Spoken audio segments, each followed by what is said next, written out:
tidak teguh dalam sikapnya, dan bertentangan dengan perkataannya sendiri yang telah menciptakan dunia. Akan tetapi, Yesus telah berfirman bahwa ada Tuhan lain yang tak pernah disebutkan dalam kitab suci Yahudi. Tuhan kedua ini tenang, lembut, dan sungguh-sungguh baik dan unggul. Dia sama sekali berbeda dari pencipta dunia yang kejam dan penghukum. Oleh karena itu, kita mesti berpaling dari dunia yang karena bukan merupakan karyanya, tidak bisa memberitahukan kita apapun tentang ilah yang penyayang dan mesti pula menolak perjanjian lama. Lalu memusatkan perhatian hanya kepada kitab-kitab perjanjian baru yang telah mengabadikan ruh Yesus. Popularitas ajaran-ajaran Marcion menunjukkan bahwa dia telah menyuarakan kecemasan orang banyak. Sekilas tampaknya dia akan mendirikan sebuah gereja terpisah. Dia telah meletakkan tangannya pada sesuatu yang penting dalam pengalaman orang Kristen. Generasi-generasi Kristen telah merasakan kesulitan untuk berhubungan secara positif dengan dunia materi, dan masih ada sejumlah besar yang tidak tahu bagaimana menyikapi Tuhan Ibrani. Akan tetapi, seorang teolog Afrika Utara, Tertullian, mengemukakan bahwa Tuhan yang baik menurut konsepsi Marcion lebih mirip dengan Tuhan filsafat Yunani daripada Tuhan Alkitab. Tuhan yang tenang ini, yang tak ada kaitannya dengan dunia yang cacat ini, lebih dekat dengan konsep penggerak yang tak digerakkan dari Aristoteles daripada Tuhan Yahudi dari Yesus Kristus. Memang, banyak orang di dunia Yunani Romawi berpandangan bahwa Tuhan biblikal adalah Tuhan yang keras dan banyak kekeliruan, yang tidak layak untuk disembah. Sekitar tahun 178, filosof Celsus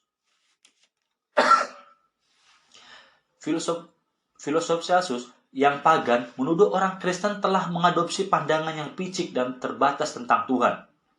Dia merasa heran bahwa orang Kristen bahkan mengklaim pewahyuan khusus bagi mereka. Tuhan tersedia bagi semua umat manusia, tetapi orang Kristen bersatu dalam sebuah kelompok kecil sembari menegaskan Tuhan bahkan telah mencampakkan seluruh bumi dan langit untuk memberi perhatian hanya kepada kami. Ketika orang Kristen diburu oleh penguasa Romawi, mereka dituduh ateis, karena konsepsi mereka tentang ketuhanan benar-benar bertentangan dengan etos Romawi. Karena tidak bisa memenuhi hak-hak para dewa tradisional, orang-orang merasa takut bahwa kaum Kristiani akan membahayakan negara dan menghancurkan tatanan yang rentan. Kristen dipandang sebagai sebuah kredo barbar yang mengabaikan capaian-capaian peradaban. Akan tetapi, pada akhir abad kedua, beberapa orang pagan yang betul-betul mempelajarinya mulai beralih ke agama Kristen dan mampu mengadaptasikan Tuhan Semitik Alkitab dengan ideal Yunani Romawi. Salah seorang di antara mereka adalah Clement dari Alexandria, yang mungkin sekali telah mempelajari filsafat di Athena sebelum kepindahan agamanya. Clement tidak ragu-ragu bahwa Yahweh dan Tuhan filsafat Yunani adalah satu dan sama.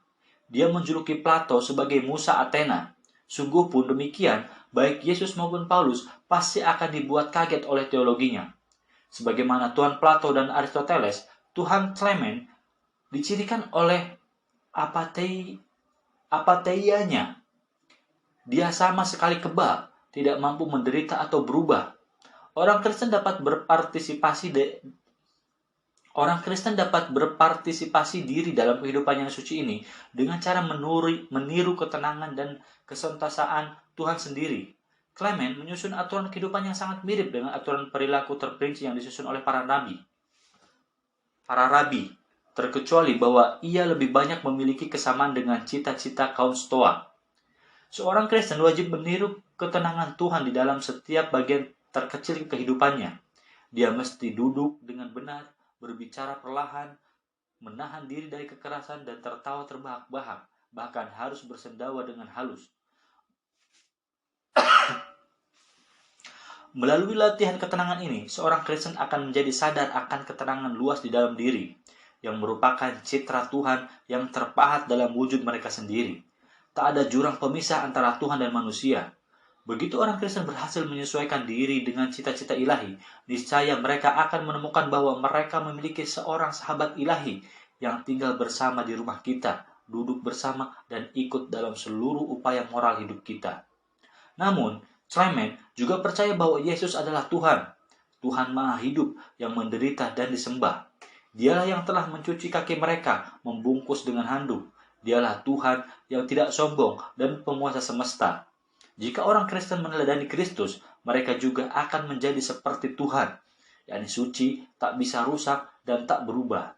Sesungguhnya, Kristus adalah logo suci yang telah menjadi manusia, agar kalian bisa belajar dari seorang manusia bagaimana cara menjadi Tuhan. Di barat, Irenaeus, Uskup Lyons, telah mengajarkan doktrin yang serupa. Yesus adalah inkarnasi logos, akal ilahi. Ketika menjadi manusia, dia telah menyucikan setiap derajat perkembangan manusia dan menjadi model bagi orang Kristen. Mereka harus meniru dia dengan cara yang kurang lebih sama seperti seorang aktor diyakini menjadi satu dengan karakter yang ia perankan, dan dengan demikian memenuhi potensi kemanusiaan mereka. Clement maupun Irenaeus mengadaptasi Tuhan Yahudi ke dalam gagasan yang khas bagi zaman dan budaya mereka. Meskipun konsepsi itu tak banyak kesamaannya dengan Tuhan para nabi, yang terutama dicirikan oleh rasa iba dan kepeduliannya, doktrin apatheia Clement akan menjadi fundamental bagi konsepsi Kristen tentang Tuhan. Di dalam dunia Yunani, orang-orang rindu untuk bangkit dari kekacauan emosi dan perubahan, rindu untuk meraih keheningan supra-manusiawi. Cita-cita ini tetap ada, meski dengan segala paradoks yang melekat dalam dirinya. Teologi Clement menyisakan beberapa pertanyaan krusial yang tak terjawab. Bagaimana mungkin seorang manusia biasa bisa menjadi logos atau akal ilahi? Apa sebenarnya makna ucapan bahwa Yesus itu suci? Apakah logos sama dengan anak Tuhan? Dan apa makna gelar Yahudi ini di dunia Helenik? Bagaimana mungkin Tuhan yang kebal bisa menderita di dalam Yesus? Bagaimana mungkin orang Kristen bisa percaya bahwa Yesus adalah wujud ilahi sementara? Pada saat yang sama, mereka menyatakan bahwa hanya ada satu Tuhan.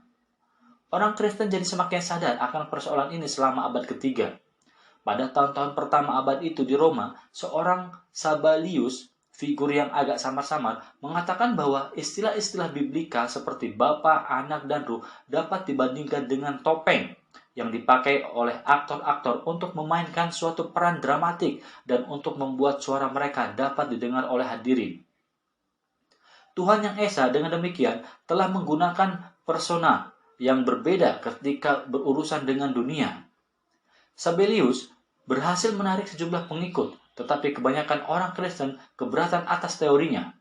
Teori itu menyarankan bahwa Tuhan yang apofatik itu ternyata dalam pengertian tertentu telah menderita ketika memainkan peranan anak. Gagasan yang mereka rasa agak sulit untuk dapat diterima.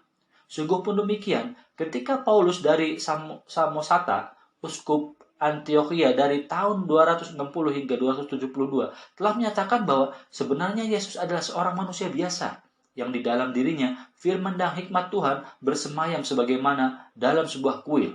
Pandangan ini juga dianggap tidak ortodoks.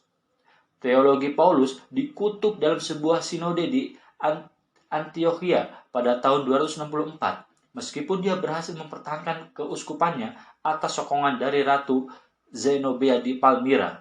Sungguh menjadi sangat rumit untuk menemukan cara mengakomodasi keyakinan Kristen bahwa Yesus itu Tuhan dengan kepercayaan yang sama kuatnya bahwa Tuhan itu satu. Ketika Clement meninggalkan Alexandria pada tahun 202 untuk menjadi pendeta di bawah keuskupan Yerusalem, kedudukannya di sekolah kateketik diambil alih oleh murid mudanya yang brilian, Origen, yang pada saat itu berusia 20 tahun. Sebagai seorang pemuda, Origen telah memiliki keyakinan kuat bahwa mati sebagai martir merupakan jalan menuju surga. Ayahnya, Leonides, mati di arena 4 tahun silam dan Origen berusaha untuk mengikuti jejaknya. Akan tetapi, ibunya menyelamatkannya dengan menyembunyikan pakaiannya. Origen pada awalnya berkeyakinan bahwa hidup sebagai seorang Kristen berarti harus berpaling dari dunia. Tetapi kemudian dia meninggalkan pandangan ini dan mengembangkan sebentuk Platonisme Kristen. Alih-alih melihat ada jurang lebar antara Tuhan dan dunia yang hanya mungkin dijembatani oleh dislokasi radikal melalui pengorbanan nyawa, Origen mengembangkan sebuah teologi yang menekankan kontinuitas antara Tuhan dan dunia. Teologinya merupakan spiritualitas yang terang, bercahaya, optimis, dan gembira. Selangkah demi selangkah, seorang Kristen dapat mendaki mata rantai itu hingga dia mencapai Tuhan, unsur alamiah dan kampung halamannya. Sebagai seorang Platonis,